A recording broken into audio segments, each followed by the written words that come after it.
మనందరికీ తెలుగువారి ప్రతి ఇంట్లోనూ ఉన్నటువంటి నటుడు కోట శ్రీనివాసరావు గారు. చాలా అద్భుతంగా ఆయన రాజకీయాల్లో ఉన్నారు, అట్లాగే చాలా భాషల్లో ఆయన మెప్పించారు.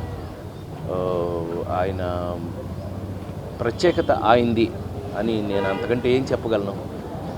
నేను హీరోగా ఎన్ని సూపర్ హిట్ సినిమాల్లో ప్రతి దాంట్లోనూ కోటమా ఉన్నారు. ఆ విధంగా ఆయన నా జీవితంలో ఒక పార్ట్ అయినందుకు వారిని ఇవాళ మనందరం వరుసగా. సో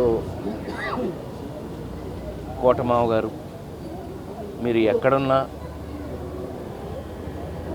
మీ విలక్షణమైన శైలిలో అందరినీ నవ్విస్తూ అందరినీ ఆలోచింప చేస్తూ ఉండే మీ నైజం ఎక్కడైనా ఉండాలని, స్వర్గంలో కూడా మీరు అదే పని చేయాలని మనస్ఫూర్తిగా కోరుకుంటూ, అహనా పెళ్ళంట మీ అల్లుడిగా